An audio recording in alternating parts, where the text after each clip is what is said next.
Hello guys, स्वागत है आपका आज की इस नए वीडियो में। और कल मैंने बात किया था कि इलेक्ट्रिक चार्ज का जन्म हुआ कैसे। इलेक्ट्रिक चार्ज जो होता है ये एक तरह से ब्रह्मांड की उत्पत्ति के साथ ही डेवलप हुआ, लेकिन हमें इसके बारे में नॉलेज नहीं था। सो हमारे वैज्ञानिकों ने बोला जाए या वेस्टर्न वैज्ञानिकों ने, हमारे वैज्ञानिकों ने तो बहुत कुछ सोचा था, लेकिन अनफॉर्चुनेटली वो उसका फ़ायदा हम ले नहीं पाए, उस चीज़ को हम संभाल नहीं पाए। ये हमारी सबसे बड़ी भूल थी। तो वेस्टर्न वैज्ञानिक जो थे, जिन्होंने इस चीज़ के बारे में कई सारे कॉन्सेप्ट दिए और इन सारी चीज़ों को बखूबी एक्सप्लेन किया और हम लोगों को समझाया कि ये चीज़ें ऐसे होती हैं। सो हम कल बात कर रहे थे कि इलेक्ट्रिक चार्ज क्या होता है। इलेक्ट्रिक चार्ज हमने बात करी थी कि ये जब हम बालों में कंघी को रगड़ कर या किसी भी के ऑब्जेक्ट को रगड़ कर कागज़ के टुकड़ों के पास लेके जाते हैं तो कुछ ना कुछ अट्रैक्शन होता है। वो अट्रैक्शन द्रव्यमान की वजह से नहीं था, वो अट्रैक्शन एक नई प्रॉपर्टी की वजह से था, मैटर की एक नई प्रॉपर्टी की वजह से उत्पन्न हुआ था। वो कौन सी प्रॉपर्टी थी, मैंने आपको बताया था, वही थी इलेक्ट्रिक चार्ज या विद्युत आवेश। तो विद्युत आवेश को आप इन एक्चुअली रियल वर्ल्ड में आप समझ गए होंगे। अभी मैं इलेक्ट्रिक चार्ज को कैसे डिफाइन करते हैं वैज्ञानिक भाषा में। सो अभी तो भाई साहब इतने से तो काम चलेगा नहीं हमारा, क्योंकि हमें बनानी है मोबाइल या लैपटॉप या बड़े बड़े जो कम जो इलेक्ट्रॉनिक डिवाइसेस हैं उनको बनाना है।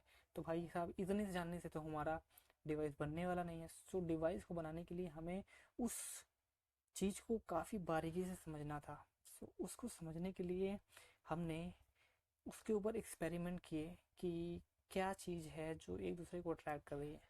तो अंततः जब हमने उस पदार्थ को, चाहे वो कंघी ले लो या कोई भी ऑब्जेक्ट ले लो, हमने पदार्थ के अंदर घुसकर देखा कि ये जो पदार्थ है ये किस चीज़ का बना हुआ है, ये इसके अंदर सबसे अंदर क्या होता है। तो हमने देखा था कि अणु मिला था, परमाणु मिला था। उसके बाद हमने देखा था कि इलेक्ट्रॉन, प्रोटॉन, न्यूट्रॉन तीनों मिले थे।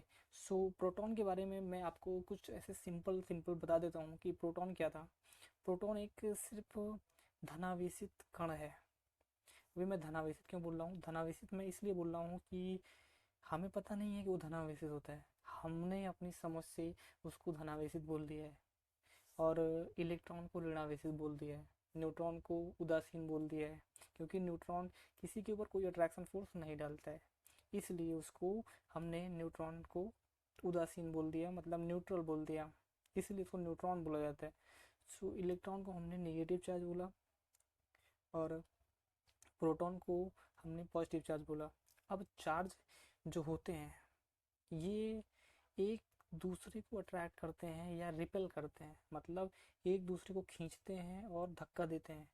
खींचने का प्रोसेस कब होता है, जब दो अलग अलग आवेश हों, जैसे एक प्रोटॉन हो एक इलेक्ट्रॉन हो, तो वो दोनों एक दूसरे को खींचेंगे, लेकिन कभी भी वो दोनों एक दूसरे में टकराएंगे नहीं। ये बड़ा अजीब सा कॉन्सेप्ट है। मैं अभी तक इस चीज़ को समझना चाहता हूँ भाई साहब कि वो दोनों आपस में टकराते क्यों नहीं है, ऐसा क्या रीज़न है कि वो दोनों टकराते नहीं है। अभी इसका रीज़न ये भी होता है कि उसमें न्यूट्रॉन की उपस्थिति होती है। न्यूट्रॉन की ही वजह से एक नाभिकीय बल उस परमाणु के अंदर स्थित होता है, पाया जाता है, जिसकी वजह से इलेक्ट्रॉन कभी भी नाभिक से टकराते नहीं है। सो ये तो हो गई बहुत डीपली बात, हमें समझना है कि इलेक्ट्रॉन कैसे वर्क करता है। सो प्रोटॉन क्या होता है, ये पॉजिटिव चार्ज होता है। पॉजिटिव चार्ज होने के साथ साथ कभी भी प्रोटॉन उस ऑब्जेक्ट में, जैसे ये ऑब्जेक्ट है, इस ऑब्जेक्ट के अंदर जितने भी प्रोटॉन होंगे और जितने भी इलेक्ट्रॉन होंगे, जितने भी प्रोटॉन होंगे वो कभी भी कहीं भी घूमेंगे नहीं। ओके, मतलब इस प्रोटॉन जहाँ है वो वहाँ पे स्थित है। इलेक्ट्रॉन घूम भी सकते हैं, नहीं भी घूम सकते हैं। जब घूमेंगे तब हमारी मशीनों का आविष्कार होगा। सो मशीनों का आविष्कार करने के लिए हमें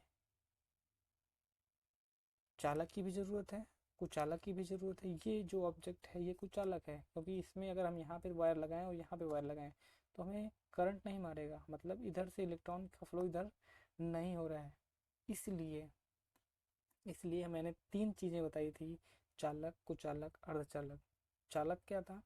जिसमें इलेक्ट्रॉन आसानी से फ्लो कर जाता है और हमें उससे करंट लग सकता है।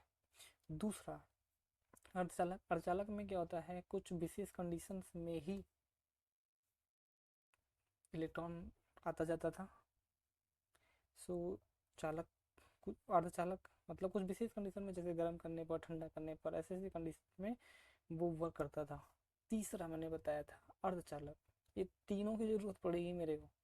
ऐसा नहीं है कि आप देखो ये एक गैजेट है, इसके अंदर कुछ ना कुछ इलेक्ट्रॉनिक वर्क होता है, मतलब ये किसी न किसी यूज के लिए बनाया गया है, मतलब इलेक्ट्रॉनिक कंपोनेंट है या इलेक्ट्रॉनिक गैजेट है। सो इसके अंदर चालक भी लगा है, कुचालक भी लगा है। जो ये बाहर का डिब्बी है, इसके ये बाहर का जो डिब्बी है इसको कुचालक बनाया गया है, क्योंकि इसके बाहर इलेक्ट्रॉन जाने की ज़रूरत ही नहीं है। जहाँ पे हमको काम करवाना है वहाँ पे हमने डाल दिया है, चालक डाल दिया। जहाँ पे हमें दूसरा काम करवाना था वहाँ पे अर्धचालक डाल दिया, और जहाँ पे हमें चालन की कोई ज़रूरत ही नहीं थी, इलेक्ट्रॉन को मूव कराने की ज़रूरत ही नहीं थी, वहाँ पे हमने कुचालक डाल दिया। सो इस तरह से बनकर तैयार हुआ ये मेरा गैजेट, इलेक्ट्रॉनिक गैजेट। ओके।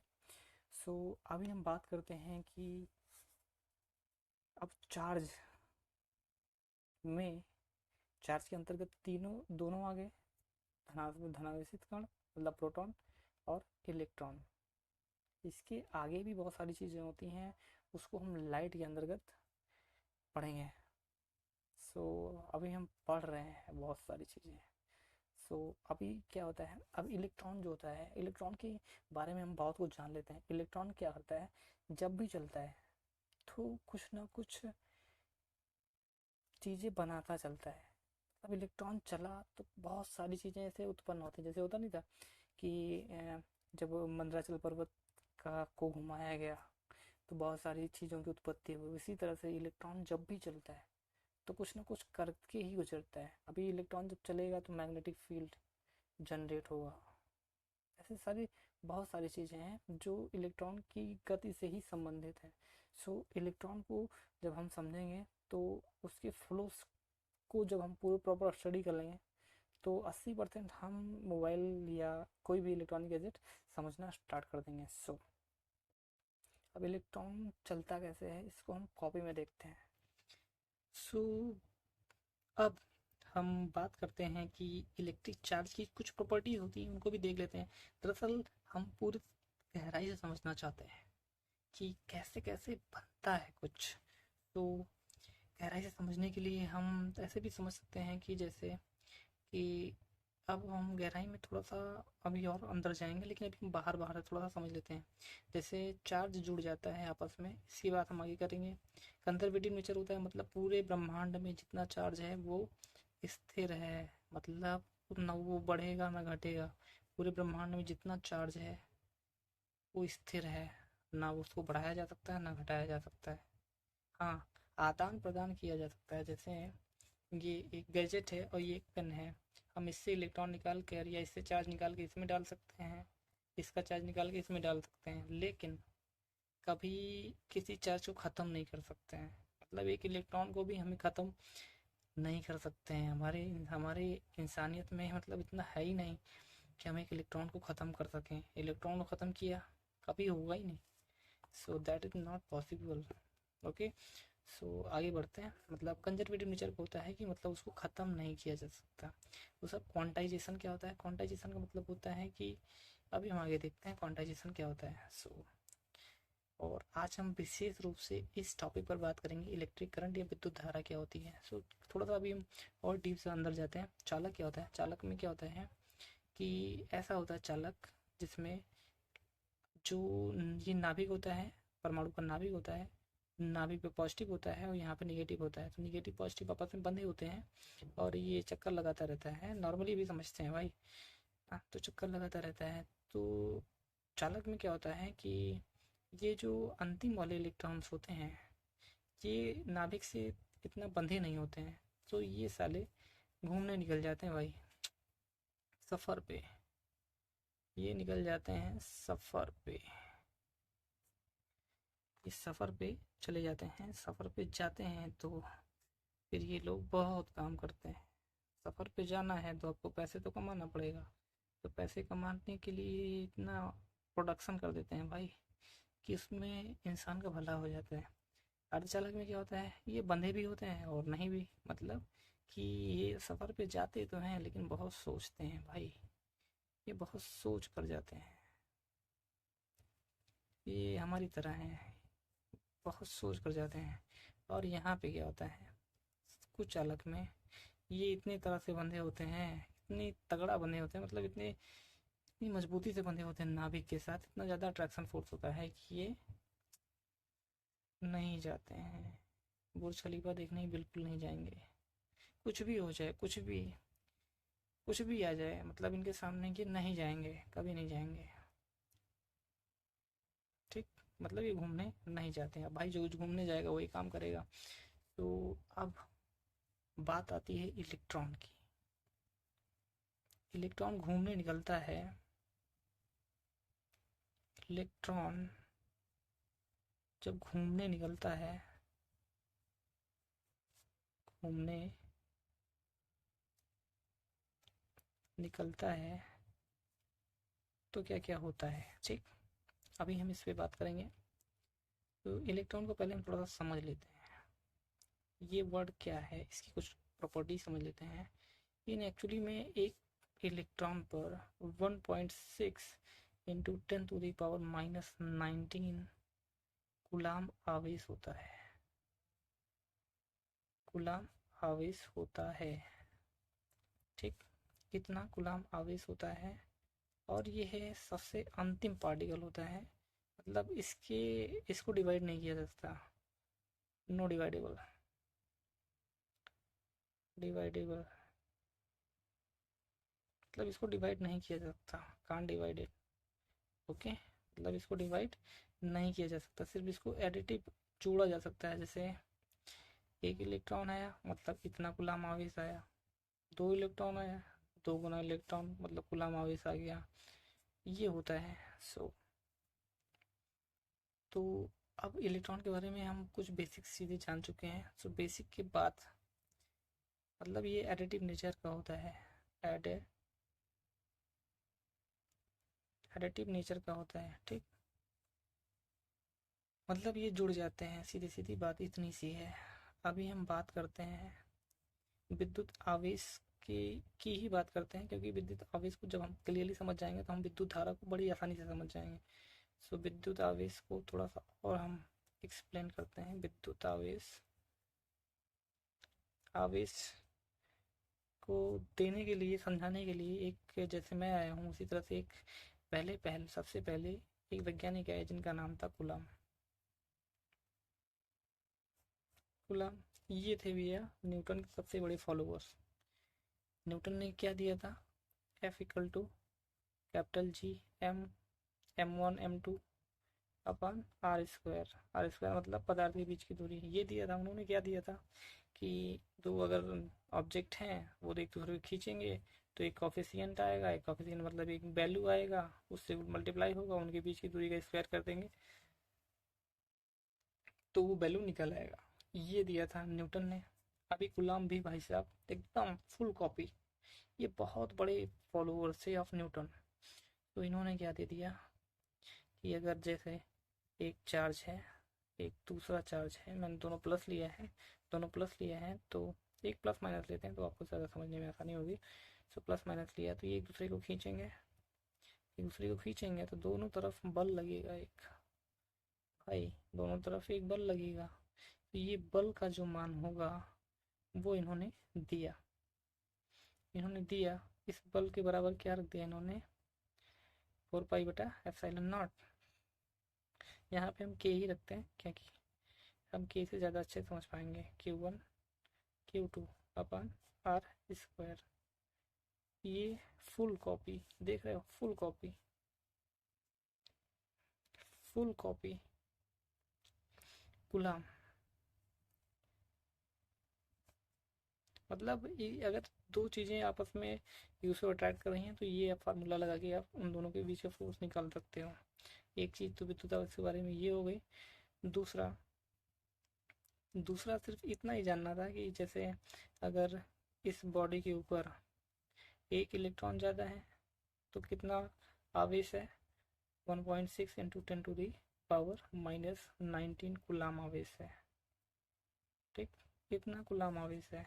अगर इस पे एक इलेक्ट्रॉन और बढ़ गया तो इसका कितना हो गया, 16 दूना 32, मतलब 3.2 इंटू 10⁻⁻19 कूलाम आवेश हो गया। अगर इसी के ऊपर एक इलेक्ट्रॉन मैंने और डाल दिया लाके तो क्या हो जाएगा, इसका 4.8 इंटू 10⁻⁻19 कूलाम आवेश हो जाएगा। मतलब जितने इलेक्ट्रॉन उतना गुना उस पर चार्ज। ठीक है, इतना समझ में आया। अभी जैसे एक एक दूसरा उदाहरण मैं भी ले लेता हूँ। इसमें से एक इलेक्ट्रॉन मैंने निकाल दिए तो अब कितना चार्ज हो गया इस पे। अभी देखो यहाँ पे ये माइनस में होता है क्योंकि ये इलेक्ट्रॉन का आवेश है, तो ये माइनस में होगा भाई, ये भी माइनस में होगा, ये भी माइनस में होगा। अभी में से मैंने क्या किया, इस ऑब्जेक्ट से एक इलेक्ट्रॉन मैंने निकाल के बाहर फेंक दिया, तो अभी इस पर कितना चार्ज हुआ, प्लस 1.6 इंटू 10⁻⁻19 कूलम। अगर एक और निकाल फेंक दिया तो इसी का मल्टीप्लाई 3.2 इंटू 10⁻⁻19 रहेगा कूलम में ही, बस प्लस माइनस का अंतर आ जाएगा। क्लियर। अब हम आते हैं विद्युत धारा या इलेक्ट्रिक करंट पर।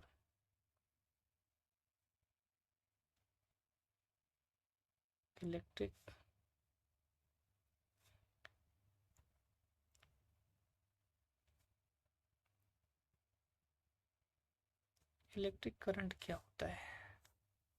अभी भाई साहब हमारे घरों में क्या होता है, वायरिंग की जाती है। वायरिंग की जाती है तो हमारे घरों में दो तार होते हैं, लेकिन अभी हम यहाँ पे सिर्फ एक वायर की बात करते हैं। यहाँ से एक इलेक्ट्रॉन मैंने लिया, इसको मैंने यहाँ तक पहुँचाया। अभी पहुँचाएंगे कैसे ये हम आगे बात करेंगे। इलेक्ट्रॉन जब यहाँ से यहाँ तक जाएगा तो जो ये मार्ग तय कर रहा है ना, ये मार्ग तय किया, इसी को करंट की धारा बोलते हैं, इसी को आवेश की धारा बोलते हैं। जब ऐसे से बहुत सारे इलेक्ट्रॉन गुजरने लगेंगे तो उसको एक धारा बोलेंगे। मतलब इलेक्ट्रॉन इधर जा रहा है, धारा इधर जा रही है।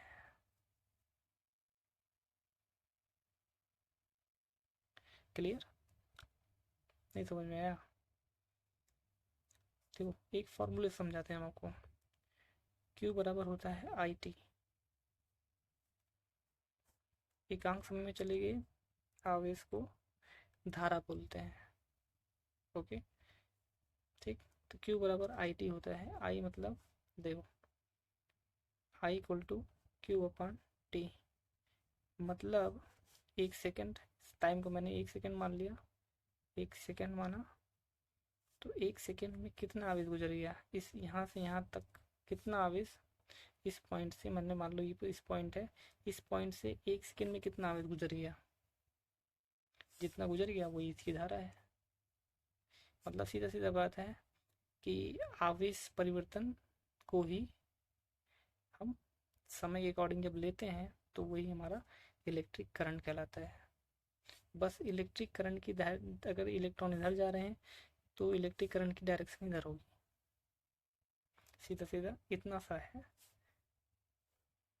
इलेक्ट्रिक करंट का ही जो मापक होता है या मापन होता है वो हम करते हैं किसमें, एम्पीयर में।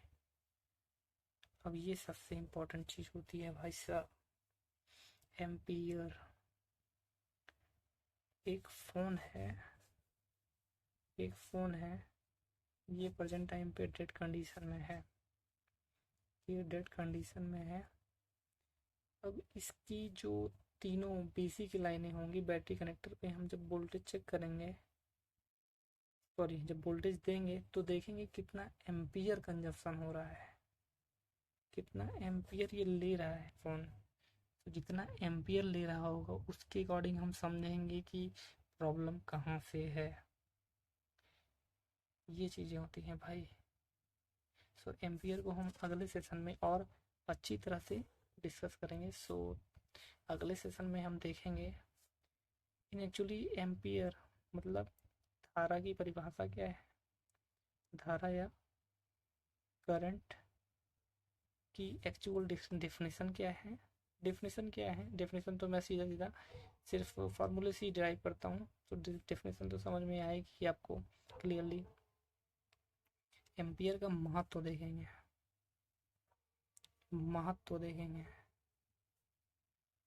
और इससे हम क्या क्या समझ सकते हैं एक मोबाइल फ़ोन के अंदर। और कुछ बैटरीज की भी हम बात करेंगे, कि कितने चार्ज बैटरीज की भी बात करेंगे। और इसके बाद उसी में हम विभव के भी बारे में थोड़ा सा ओवरव्यू लेंगे। Okay, so thanks for watching, मिलते हैं अगले वीडियो में।